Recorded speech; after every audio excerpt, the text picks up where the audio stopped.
Silver Bridge disaster, I was working for Kaiser Aluminum, shift work, 7 days in a row, and then a rest, and then the evening shift, and day shift, evening shift, and midnight shift. Well, I'd work midnight shift, and I traded at a little store on the high side of the Silver Bridge with a man from this side of the river, Burris, that ran a grocery store at the other end of the bridge. And my wife had told me to bring a few things to home with me when I got off feeding my cattle out on Redmond Ridge. I had a little hillside farm out there, and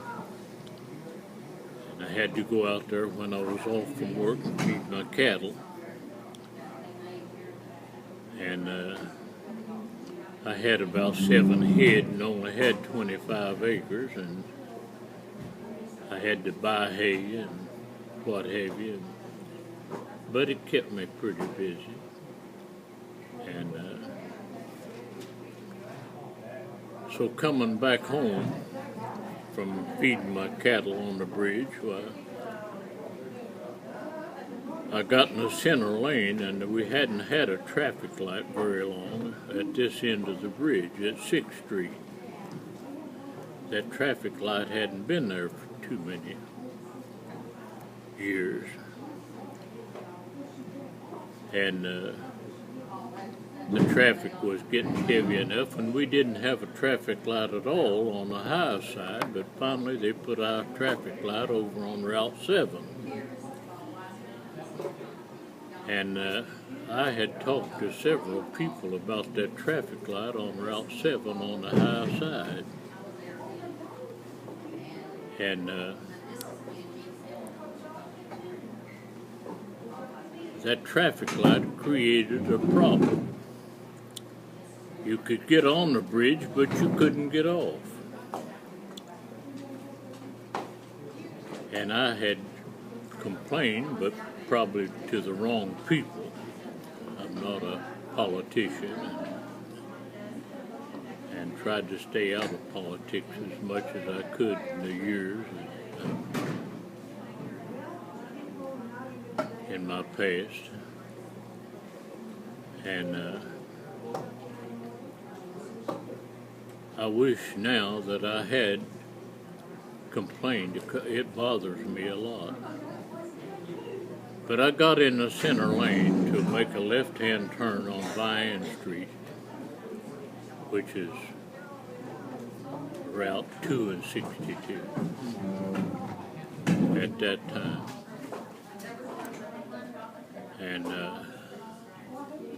And really, 35 was on this side of the river at one time. And too many years had gone by before other changes that needed to be made were made. But I got behind 2 trucks at the 6th Street traffic light. And memory fails me as to, I thought one time they were okay trucking companies, but I found out later that they were, I think they were roadways, but I could be mistaken. 2 of them. I was behind both of them, and the light turned green, but the truck didn't move. It turned green again, and one truck got around the corner. And I was still behind the roadway truck, one of them. So I said, well, I'm in a hurry, or I thought I was. I'd sat there too long already. So I swung out around the roadway truck, and my light was green to go. And I came on up to the grocery store that stood now where the the hospital rehab sits on this side of the state highway garage. But anyhow, I went into the grocery store there, and the lady told me that the bridge had fallen. I said, "No, you must be mistaken, not the Silver Bridge. I just came from there." She says, "Well, it's on the radio now." But then I remembered hearing a big noise when I passed under the New York Central Railroad Bridge. And Dr. Buxton's office, who was an eye doctor here in town. So I turned around and went back downtown, and the trucks and so forth floating around in the river out there, and the city ice and fuel had sent out some rescue boats. But I saw that nothing that I could do.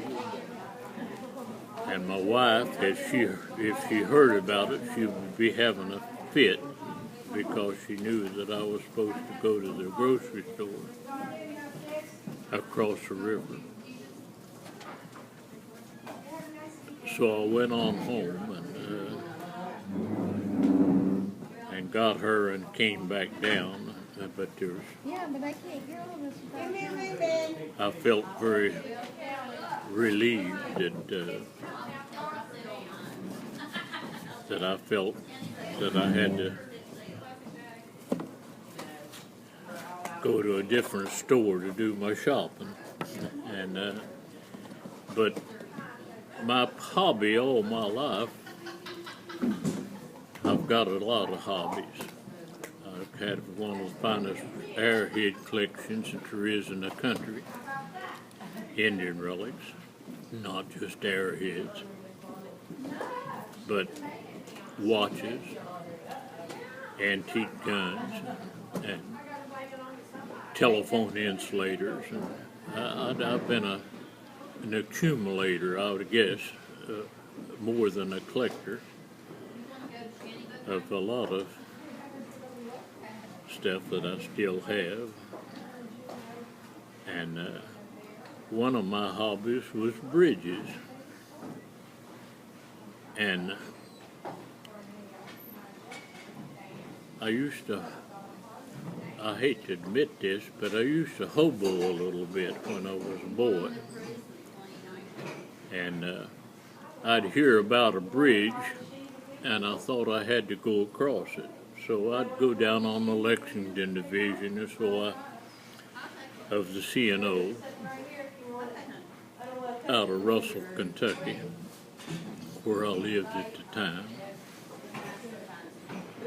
Catch a train and go to Lexington and catch another one back. So I could see all these tunnels. The Lexington division had several tunnels on it at the time, and some real interesting bridges. And up Big Sandy River, I guess I had to go up Big Sandy River because I once lived in Shelbyana, Kentucky, and Pikeville. And there's some interesting bridges across the different creeks. But the reason I bring the bridges up, because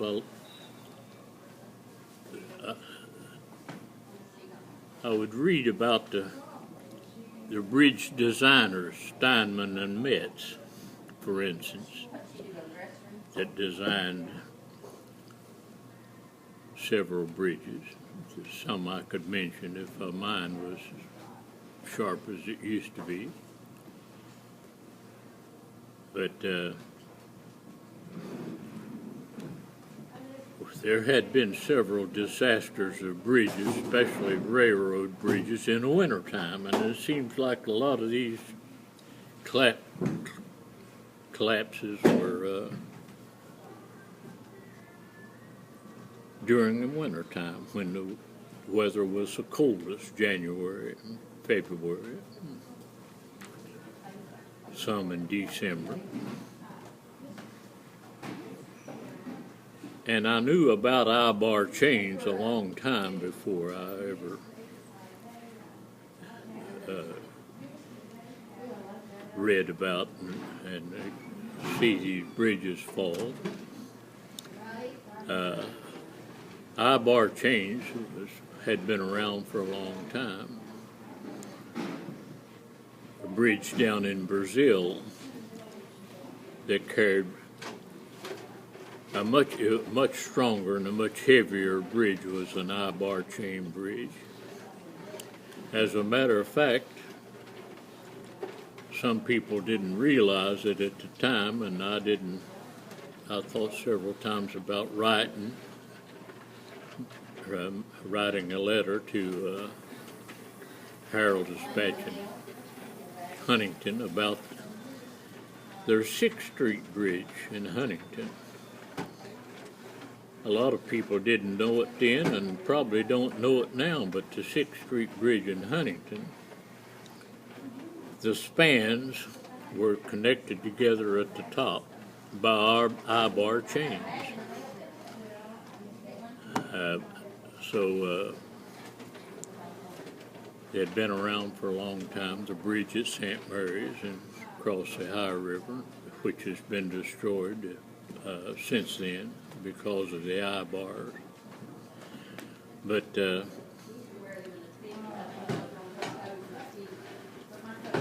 my wife and I, about 2 weeks before that bridge fell, and this is the first time that I've ever mentioned this, and I don't know whether I should mention it even now or not.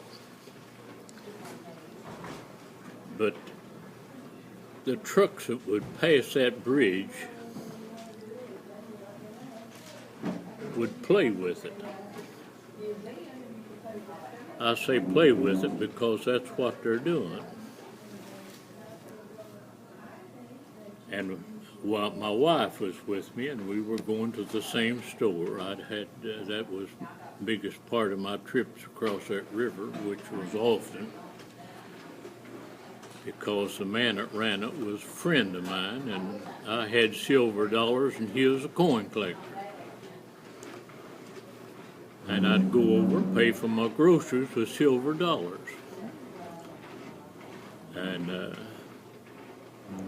And of course he gave me a good deal on groceries too, and that's the reason but I traded with him because he was a friend. So, but I digress here, I'm getting off of my subject. But anyhow, my wife and I, about 2 weeks before this bridge collapsed, the truck behind me would give this go and put your brakes on and get that bridge to moving in ways. And my wife says if I'm not off this bridge in the next 10 seconds, I'm getting out and walking. And we were nearer to the high side and we were the West Virginia side, and she says she's going to do something. It happened. She said, this bridge is going to fall. I said, this bridge will be here when you're dead and gone.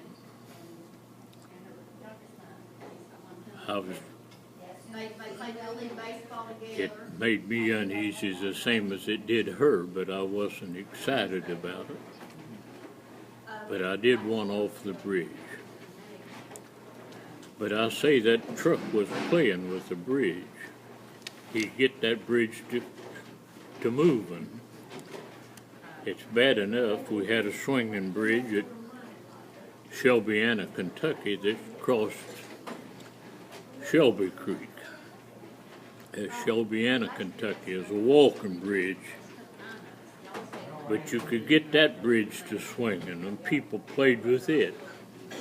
Get somebody on there and get that bridge to swing. Not in ways, of course, but sideways. And if I had to go somewhere, I'd wade the creek before I'd get on it. But I was just, that might have been the seed that planted the seed to make me want to investigate bridges. And, but anyhow, to the designers of the bridges, I rode the railroad just so that I could cross the C&O Bridge near Portsmouth, Ohio, which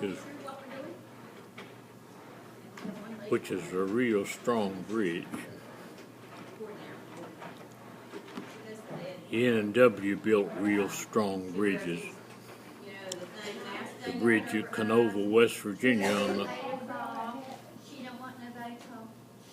that crosses the river, comes down Big Sandy River and crosses the river at Canova is a strong bridge. And one of my ancestors painted it, spent years painting it. That was his steady job, and he had a crew of men. But anyhow, that's another story. But you can see I was interested in bridges long before this bridge. I'm getting to be an old man, by the way. They called me an old man before their bridge fell. So that's been several years ago. But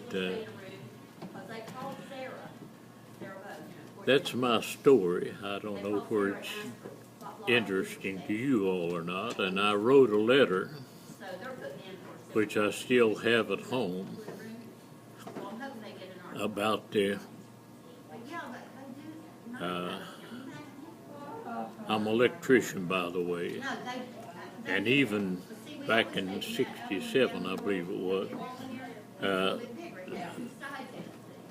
there's technology, strain gauges. We had them on mills. You can put them on steel, and you can tell when something is under more strain than it ought to be under. But anyhow, all this technology, I guess it costs money. And it was always a mystery to me why they always give the contract for anything that you're building to the man that can build it the cheapest.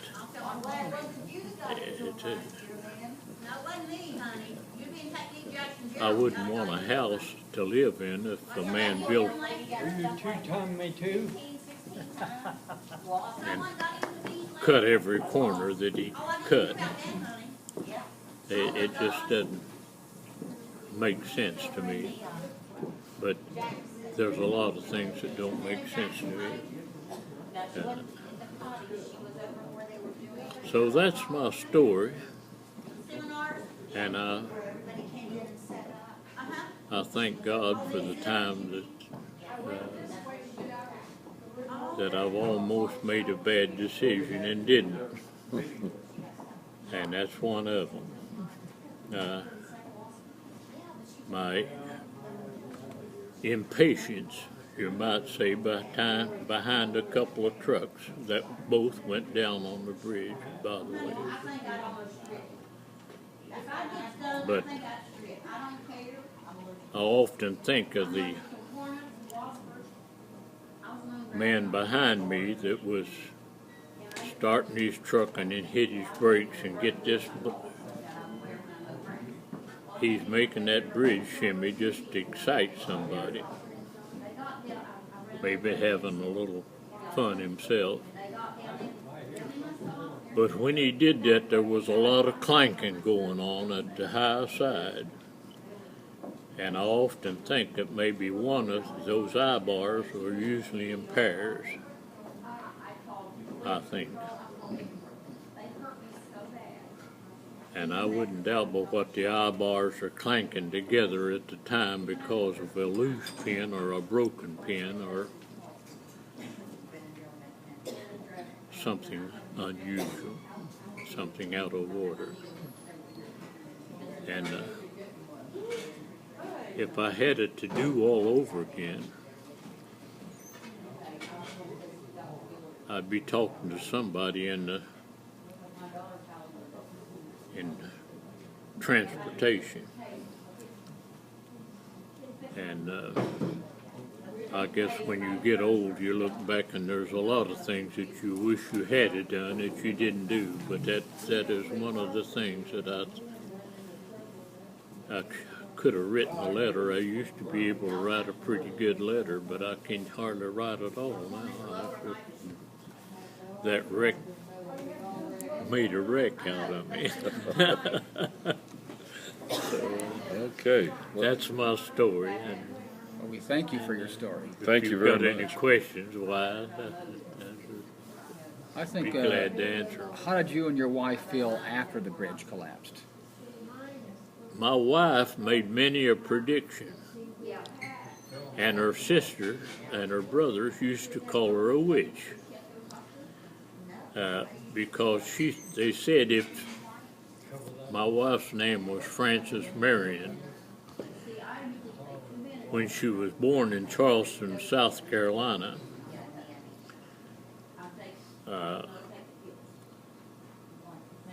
you look out the window there, and there's this hotel. It's a Frances Marion Hotel, named after the swamp fox of South Carolina, Frances Marion, the Revolutionary. But they used to kid a family jokes that if Frances said it was going to happen, it was going to happen. She wasn't a person of loose words at all. And she didn't talk idly. But if she said you was going to have a wreck, you'd have it. I went down the street it was winter time, and it was snowing, it was icy, and I was going to work one morning. So I came out Sand Hill Road from Meadowbrook, where I live. And Jim Stewart, I don't know where his name was, Jim or not, but he was a wrecker from Henderson, West Virginia, across the Kanawha River here. And I knew Stewart, and he says, I'm awful busy this morning because there's cars all over the roads, off of the roads. I told him, well, you might as well follow me to work, because my wife said if I went to work this morning, I'd have a wreck.